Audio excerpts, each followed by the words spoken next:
All right, guys, so we're going to go ahead and we are going to continue to plot some of these points that are on this line segment.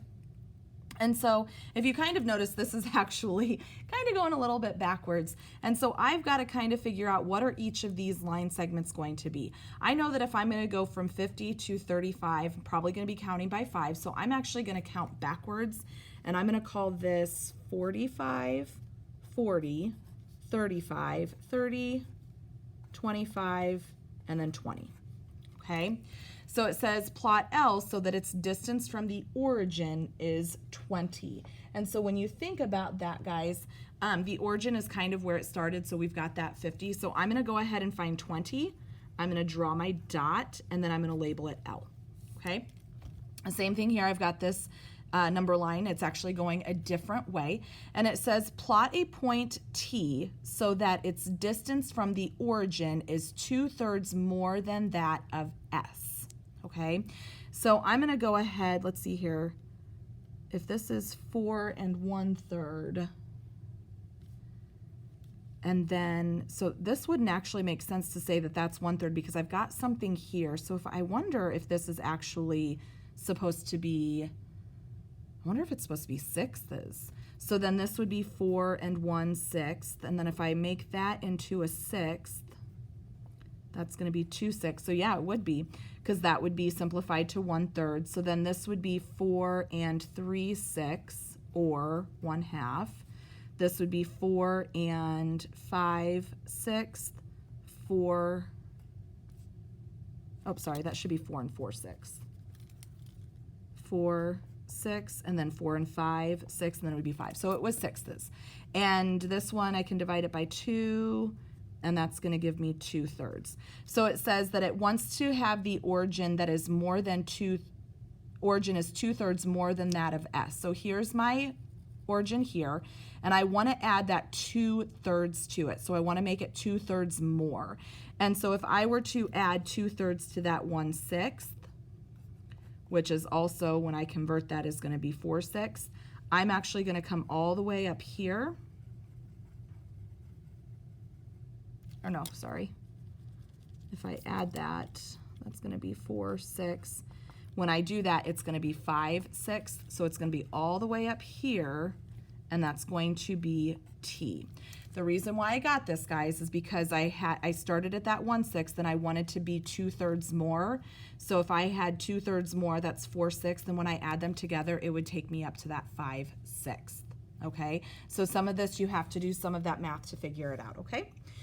So then the next one, I have a number line that is labeled G, and it goes from 0 to 6. So kind of a little bit backwards here.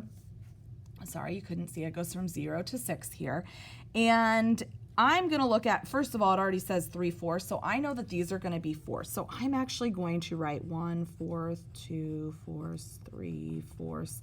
And I'm just going to go ahead and write all of these different tick marks so that I'm labeling them, so that I know where they are at, because I think that would definitely help me instead of having to guess where it would be at.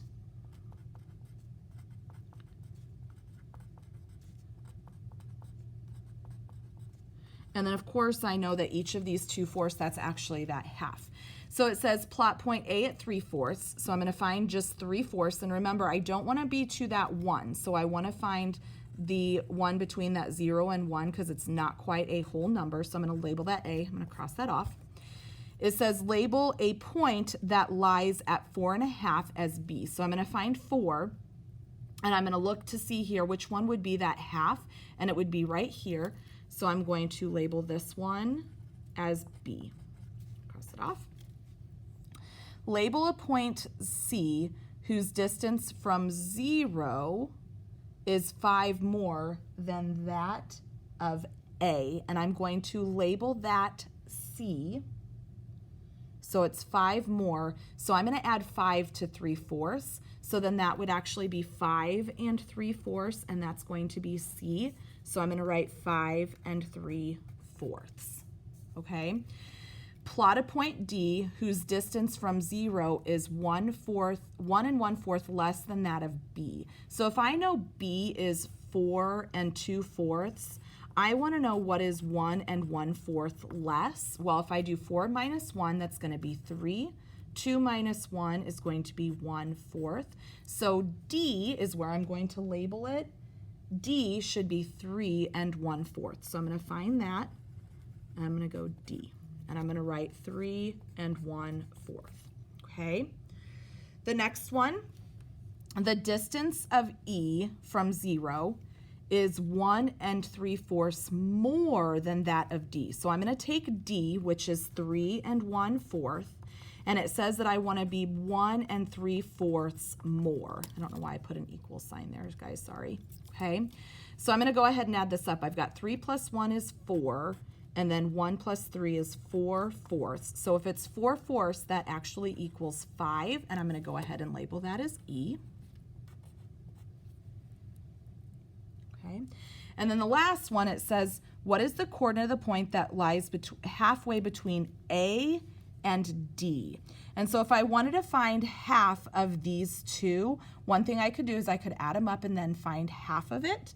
Another kind of cheating way that we could do it is you could just kind of bounce 1/4 each time and find out where does it meet, and it would meet at that 2. And I'm going to label that as F, and it's going to be 2, okay? But like I said, I could add 3 1/4. So if I do 3 1/4, and I add 3/4 because I'm adding point D, so here's point D, here's point A. When I add them up together, I get 3 4/4, or 4, and if I want to know halfway between 4, it would be 2, and that's how I get that answer. So sometimes you will have to do some of this to figure out where some of those points are.